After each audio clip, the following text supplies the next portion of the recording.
past few days, I've been testing out the latest generation Apple Watch SE 3 in both the small 40mm and the large 44mm to see if it's actually worth spending a little bit more to get the large one versus the small one. And in this video, I'm going to go ahead and cover everything, including the text size, the exact size measurements, how it looks like on my wrist using like a tape measure, and the noticeable pros and cons if it's worth going with the small one or the larger one. And spoiler, it does give you a little bit more battery life. So of course, timestamps to everything will be in the video description down below for your pleasure. Let's get started. So the specs. The SE 3rd generation Apple Watch are only available in an aluminum case. And this is how the backside looks like. It is using the latest generation heart rate sensor. And it has the improved S10 chip, a 64-bit dual core processor, which is a 4-core neural engine, which means it has support for the new 5G and LTE cellular support if you get the cellular version. And the processor is supposed to be super efficient that this Apple Watch could easily last up to 18 hours under a single charge. But to my surprise, both of these can actually last much longer. And yes, it does support fast charging as well. Now, the starting price for the SE 3rd generation is $250 for the small 40mm, and it's $299 for the 5G cellular version. This is just GPS. And for $20 more, you get the larger 44mm, which is priced around $279. And it's $329 for cellular.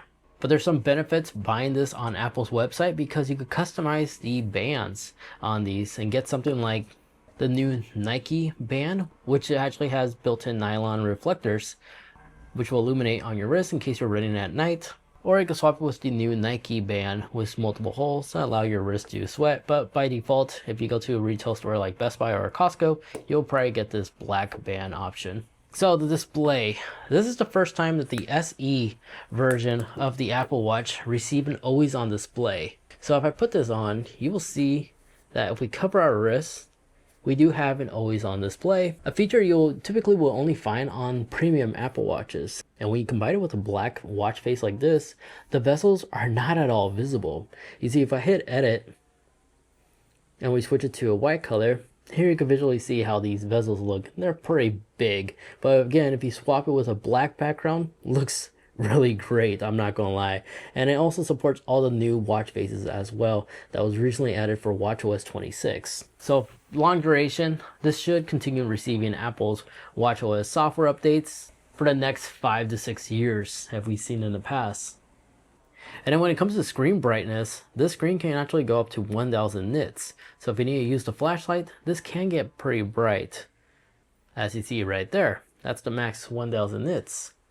However, in direct sunlight, I have found that 1000 nits is right on the sweet spot, but there's times where I do need to put my hand over my wrist like this for me to actually see the display in case I'm in direct sunlight of the sun. So it's not as bright how it is on the Apple Watch Ultra 3 that can go up to 3000 nits of brightness, and the new Series 11, which can go up to 2000 nits of brightness. So here's a comparison how that looks like in real time. It is slightly more brighter on the Ultra as well as the Series 11 that I have right here. But nonetheless, but obviously one of the benefits was the larger display version of the SE Apple Watch is that you could fit more text in the display. You see, if we launch Control Center, here you can see a side-by-side comparison how these icons will look like. It is much more noticeable on the larger display. So it's easier to go in and actually interact with some of these icons if you need to change something in Control Center. There you go, I changed the background so they both are identical. Here you can visually see how much larger the icons is on the 44 versus the 20. And then when it comes to reading text, if we go into the text size adjustment, this is how it looks like on the default. Notice how you could fit a little bit more text down here than it is on the default size for the small 40. And if we enlarge the size in case you're hard at reading, you can still fit much more text on the larger display than it is on the small one. And then when we shrink it all the way to the low setting, this is the lowest size you get. It is much more pleasant to read your text and notifications on the larger display compared against the 40. Now if we exit out of here and we open up App Switcher, and here's your row of text. Ironically, watchOS 26 does make the text size very similar in size, so it's easy to interact and navigate across all your other apps you have installed. And then for a grid view, again, it's easier to interact with your app icons on the larger display. And for a more in-depth comparison, here's the Apple Watch Ultra. You can see the massive size difference there between the 40, the 44, and the larger 49 millimeter. Especially if we go back to this section in Control Center and compare the text size, still it's much more easier to read on the Apple Watch Ultra without having to actually have the text more enlarged. This is all the default size, and you're able to fit more text in less rows. So for the wrist measurement aspect side of things, so my wrist size, last I checked, it was like close to 6 inches. Yes, my wrist is about 6 inches.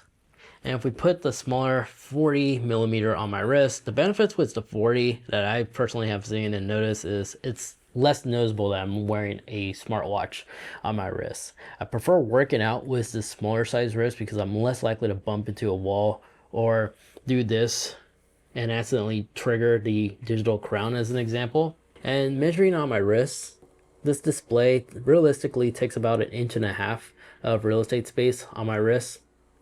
And the bands don't even come anywhere close to the edges of my wrist, which makes it really comfortable to wear. That's one of the massive benefits to this size Apple Watch, even if you're a large folk wrist person. And since my wrist is around 6 inches, I'm actually at the sweet spot where all these watches will actually fit me well. So if you're around 6 inches, you have the option to choose between the large and small without really sacrificing anything. But if you're definitely a much larger wrist type of person, you have plenty of real estate space to probably easily fit the 44 millimeter. And this is how it looks like on my wrist. And if I switch back to inches, it's a little bit more than 1.5 inches of real estate space on my wrist available for this Apple Watch.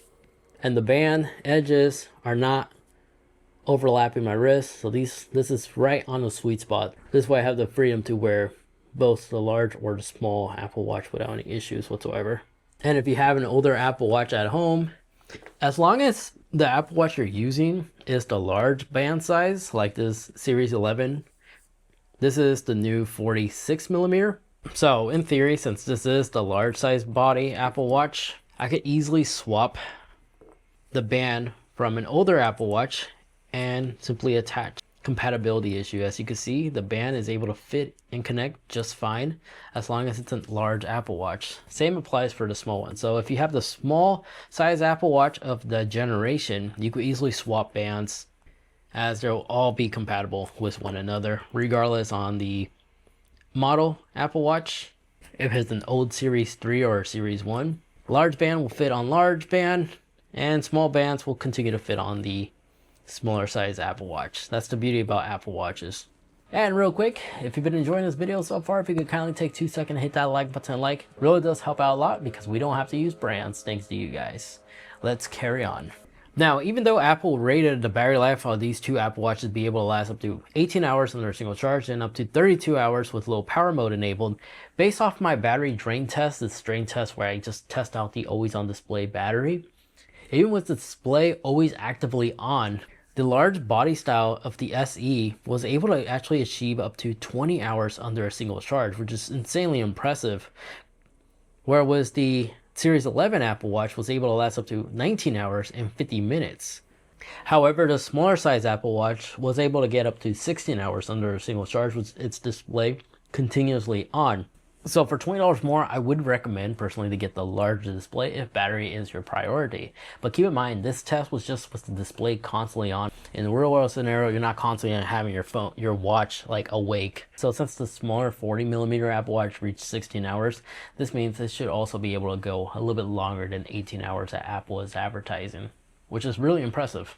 So bottom line, when it comes to the SE Apple Watch, the SE3 strikes a compelling balance as it brings several flagship features onto the SE, such as always on display. It also has the digital crown feedback as you rotate, it does that premium feeling feel. It also has all the safety features that you primarily want, like fall detection, crash detection, SOS, and etc. It even supports wrist temperature tracking, so if you like to use it to track your menstrual cycles, this supports it.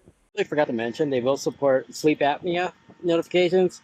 And they do have the sleep score as well. No limitations whatsoever. There's no data here because I don't sleep with this watch.